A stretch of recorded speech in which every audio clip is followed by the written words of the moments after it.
আসসালামু আলাইকুম। আপনারা সবাই কেমন আছেন? আলহামদুলিল্লাহ আমরা সবাই ভালো আছি। আজকে রান্নাঘর থেকে ভিডিওটা শুরু করছি। প্রতিদিন রান্নাঘর থেকে ভিডিওটা করি। আজকে আমি এখানে করলা ভাজির জন্য চিংড়ি মাছ, পেঁয়াজ, কাঁচামরিচ একটু হলুদের গুঁড়া দিয়ে ভাজতেছি। আর এখানে করলা আর আলু একসাথে কেটে নিয়েছি। আর এখানে এর পাশে মুরগির মাংসটা কষাচ্ছি। আজকে মুরগি দিয়ে আলু দিয়ে মুরগির মাংসটা রান্না করতেছি।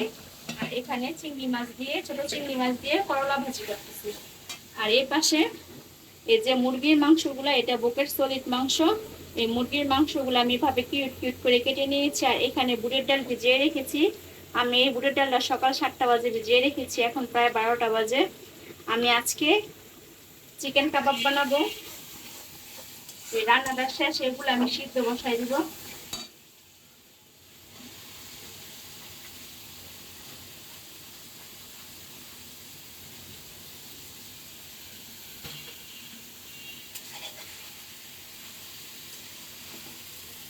এই ছোট ছোট চিংড়ি মাছ দিয়ে করলা ভাজি করলে অনেক মজা লাগে। আমার বাচ্চারা খুবই পছন্দ করে করলা উস্তা ভাজি, এটা ওরা খুব পছন্দ করে খায়। আর এখানে অনেকগুলো ছোট ছোট চিংড়ি মাছ দেওয়া হয়েছে।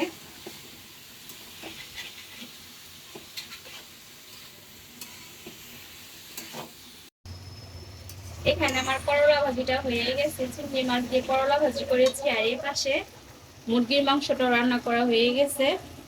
এখন আমি এই কাবাবটা রেডি করে নিব, এটা বসাই দিব চুলার মধ্যে। এখানে আদা রসুন ব্লেন্ডার করে রেখেছি আমি।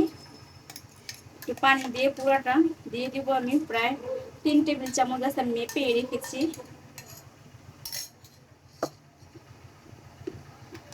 আর এখানে পরিমাণ মতো লবণ দিব। লবণটা আমি আইডিয়া করে দিলাম স্বাদ মতো। আর এখানে হলুদের গুঁড়া 1 টেবিল চামচ,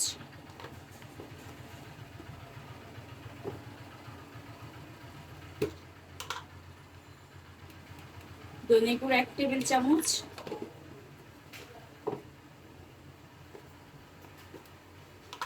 শুকনা মরিচের গুঁড়া এটাও আমি 1 টেবিল চামচ দিব। উঁচু করে 1 টেবিল চামচ দিয়ে দিলাম। আর একটু লাগবে, প্রায় 1.5 টেবিল চামচ দিলাম শুকনা মরিচের গুঁড়া।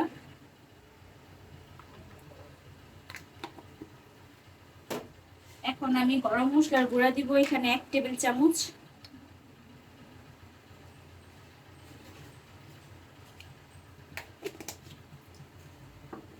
ভাজা জিরা গুঁড়া এটাও দিব আমি 1/2 টেবিল চামচ, এখানে 1/2 টেবিল চামচ।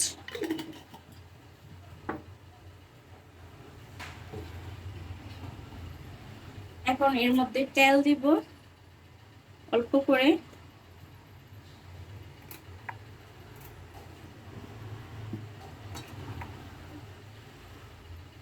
এখন এটা আমি ভালো করে হাতে মাখাই নেব।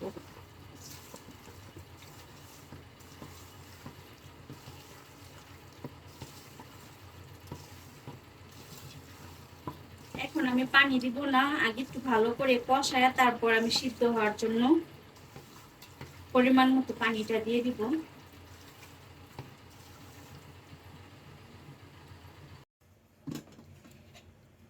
এখানে চিকেন টিক্কা বানানোর জন্য এখানে ডাল আর চিকেন গুলা, মুরগির মাংস গুলা আমি সিদ্ধ করে নিছি। এই যে এইভাবে পানিটা শুকাই ফেলছি, এটা ঠান্ডা হলে একটু শক্ত হয়ে যাবে। আমি এখানে ডালটা সিদ্ধ করে, ডাল আর মুরগির মাংস সিদ্ধ করে এখানে ব্লেন্ডার করে নিয়েছি। এখানে কিছু ভাজা পেঁয়াজ দিয়েছি, পেঁয়াজ ভেরেস্তা আমি পেঁয়াজটা আধা ভাজা করে নিয়েছি, যেহেতু আমি ফ্রোজেন করে রাখবো তাই কাঁচা পেঁয়াজটা দিয়ে আমি পেঁয়াজটা আধা ভাজা করে নিয়েছি। এখানে কাঁচামরিচ কুচি দিয়েছি আর 2টা ডিম ভেঙে দিয়েছি। আমি ভিডিওটা করেছিলাম, পরে ভিডিওটা পাইনি তাই আমি মুখে বলে দিলাম। আর এখানে আমি গরম মশলার গুঁড়ো দিয়ে দিব 1/2 টেবিল চামচ।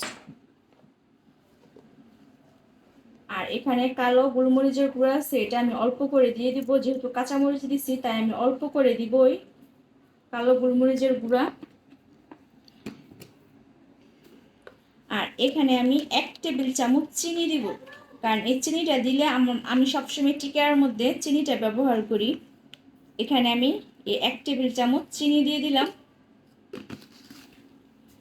এখন এটা হাতে ভালো করে মাখায় নিব।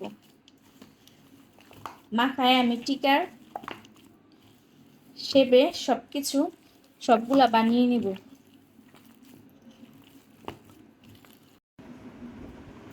এখানে আমি সব মশলার সাথে মাখাই নিছি। এখন এখানে তেল দিয়ে চিকেন টিকা কাবাবগুলো শেপ করে নিব।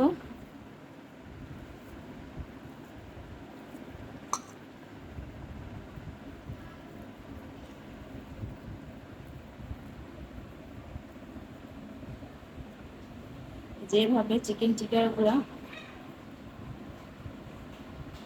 শেপ দিয়ে নিব, আমি একইভাবে সবগুলা বানিয়ে নিব। এই যে এখানে কিছু আমি ফ্রোজেন করে ফ্রিজে রেখে দিব। ডিপ ফ্রিজ একটা বাটিতে আমি এভাবে নিয়ে পলিথিন দিয়ে রেখেছি, যেমন একটার সাথে একটা না লাগে। আর বাকিগুলো আছে, এই বাকিগুলো এখন সবগুলো আমি বানাই নিব। আমার চিকেন টিকিয়া কাবাবগুলো বানানো সবগুলো হয়ে গেছে। এখানে কিছু নিয়েছি বাচ্চাদেরকে এখন ভেজে দিব। আর এখানে এই কড়াইতে আমি পেঁয়াজ ভেরেস্তা করেছিলাম, ওই তেলের মধ্যে আমি এগুলো ভেজে নিব। তেলটা ভালো করে গরম করে নিয়েছি।